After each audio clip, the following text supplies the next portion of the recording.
नमस्कार, मैं डॉक्टर प्रमोद नागर, कार्डियक सर्जन। आज आपसे बात करने वाला हूँ हाइड्रेशन के ऊपर।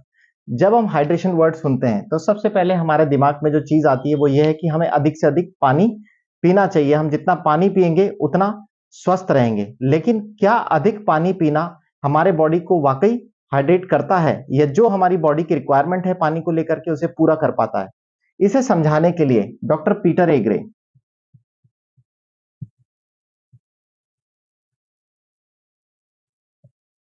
कि शरीर में पानी वाकई जाता कैसे है, कोशिकाओं के अंदर काम कैसे करता है और पहुंचता कैसे, इसे समझाने के लिए डॉक्टर पीटर एग्रे को 2003 में नोबेल प्राइज मिला।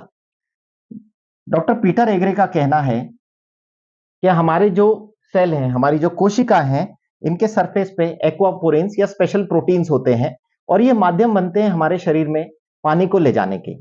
ये एक्वापोरिन की एक स्पेसिफिक साइज है। इनकी साइज जैसे आपके घर के दरवाजे से हाथी नहीं घुस सकता, वैसे ही इन एक्वापोरिन से हर पानी पार नहीं कर सकता और ये एक्वापोरिन के माध्यम से ही पानी अंदर और बाहर जाता है। हम सोचते हैं कि हमारे सेल में पानी जाने के बाद भरा रहता है, पर ऐसा नहीं है। डॉक्टर पीटर एग्रे ने समझाया कि पानी हमारे सेल में या कोशिकाओं में निरंतर अंदर बाहर होता रहता है और बहुत तेजी से अंदर बाहर होता है। ऐसा इसलिए होता है क्योंकि हमारे सेल के अंदर बहुत सारे केमिकल रिएक्शन चल रहे हैं, जिससे हमारे को जीवन मिलता है। ये वो सेल का फंक्शन होता है। जैसे आपके पैंक्रियास के सेल इंसुलिन बनाते हैं, लीवर के सेल डाइजेस्टिव एंजाइम बनाते हैं, पेट के सेल एचसीएल बनाते हैं, एसिड बनाते हैं। तो इस तरह की बहुत सारी क्रियाएं हमारे शरीर में चल रही है और अलग अलग कोशिकाएं क्रियाएं कर रही है। तो जब ये रिएक्शन हमारे सेल में चल रहे होते हैं, कोशिकाओं में चल रहे होते हैं, तो बहुत सारे केमिकल ऐसे भी बनते हैं जो हमारे शरीर के लिए जहर है या टॉक्सिन है और उन्हें शरीर से निकाल के बाहर फेंकना बहुत आवश्यक है। और जब हम खाना खाते हैं, तो इसमें बहुत सारे विटामिन्स, मिनरल, न्यूट्रिएंट, फाइटोन्यूट्रिएंट्स होते हैं जो इन सेल के अंदर जाना जरूरी है ताकि ये रिएक्शन सही तरीके से हो सके। तो ये एक्वापोरिन पानी को एक माध्यम बनाते हैं जिसके माध्यम से अंदर के टॉक्सिन बाहर आ सके और बाहर के न्यूट्रिएंट सेल के अंदर आ सके, जिससे हमारे सेल में ये केमिकल रिएक्शन सही तरीके से हो सके। इन सब का माध्यम पानी है, पर पानी को सेल के अंदर बाहर करने वाले एक्वापोरिन्स हैं। ये वो चैनल्स हैं 3 नैनोमीटर साइज के छोटे, जिनके थ्रू पानी अंदर बाहर होता है। लेकिन जैसे आपके घर के दरवाजे से हाथी अंदर बाहर नहीं हो सकता, ऐसे ही सही पानी का होना आवश्यक है इस दरवाजे से अंदर बाहर होने के लिए। तो इन्होंने एक और प्रॉपर्टी बताई कि पानी की माइक्रो क्लस्टर स्ट्रक्चर होना आवश्यक है अगर पानी अंदर बाहर सही तरीके से मूव कर सके। तो ये माइक्रो क्लस्टर है क्या वास्तव में? जो पानी नेचर में बह रहा है, चाहे वो झरनों में, नदी में, हमारे गंगोत्री के उद्गम पे, ये बहते हुए पानी के अंदर पानी का एक स्ट्रक्चर होता है। ये 5 से 6 मॉलिक्यूल्स का पानी होता है। इसका हेक्सागोनल स्ट्रक्चर होता है।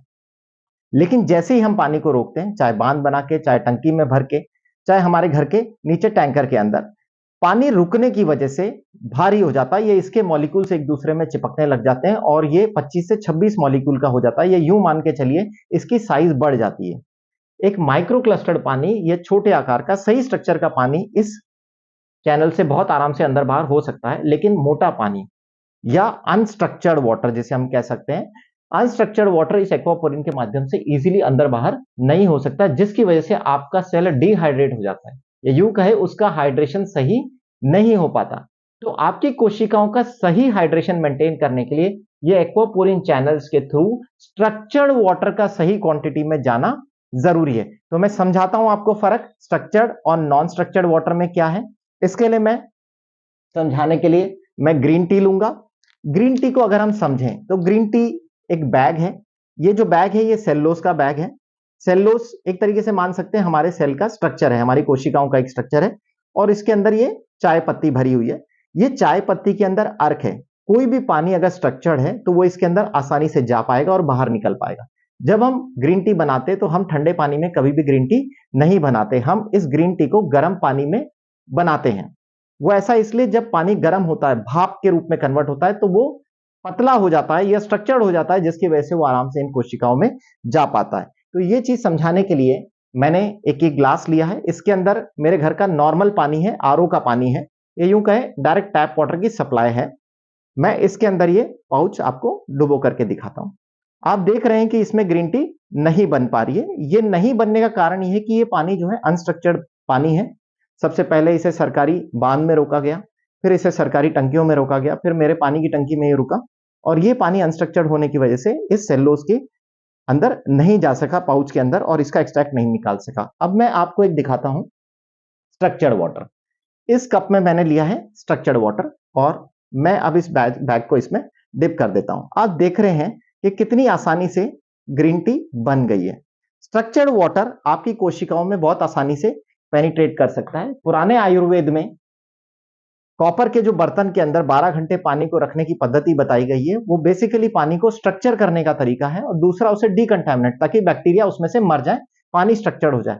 लेकिन तांबे के बर्तन में रखा हुआ पानी भी तभी स्ट्रक्चर्ड हो सकता है जब उसे प्रकृति में से आपने बहते हुए पानी को लिया है, जहां मनुष्य ने कोई बांध बना के पानी को नहीं रोका हो। तो अगर आप गंगोत्री के पानी को तांबे के बर्तन में रखते हैं तो पानी वाकई स्ट्रक्चर्ड हो जाएगा।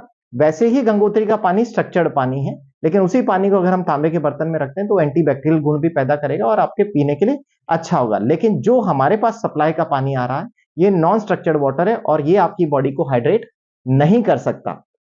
डॉक्टर पीटर हेगरे ने इस कंसेप्ट को समझाने के लिए पानी के माइक्रो क्लस्टर्ड स्ट्रक्चर के एक्वापोरिन चैनल्स के थ्रू अंदर बाहर होने की क्रिया को जो समझाया, इसके लिए इन्हें नोबेल प्राइज मिला है।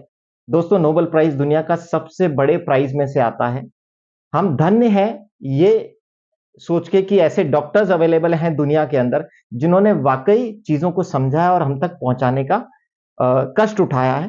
तो अगर हम इस चीज को समझ सकें, डॉक्टर पीटर एग्रे के इस कंसेप्ट को, तो हम अपने स्वास्थ्य को अच्छा मेंटेन कर पाएंगे। क्योंकि एक बुक लिखी गई है, you are not sick you are thirsty. आप उसे पढ़िए, आप समझ जाएंगे कि अगर आपकी बॉडी का हाइड्रेशन सही नहीं है तो आपको बहुत सारी बीमारियां लगेगी, क्योंकि आपके सेल के अंदर केमिकल रिएक्शन सही नहीं होंगे, वो बहुत सारे केमिकल्स बना नहीं पाएंगे और उनके अंदर से टॉक्सिन्स बाहर नहीं निकल पाएंगे और न्यूट्रिएंट्स अंदर नहीं जा पाएंगे, जिसकी वजह से वो सेल खत्म हो जाएंगे और आपको बहुत सारी बीमारियां लगेगी। इनफैक्ट कैंसर जैसी बीमारी को भी आप स्ट्रक्चर्ड वाटर कंज्यूम करके आसानी से सही कर सकते हैं, ताकि कैंसर सेल के अंदर से गंदगी बाहर निकल सके और सही न्यूट्रिएंट जब उसको मिलेंगे तो वो सेल भी हील होना स्टार्ट हो जाएगा।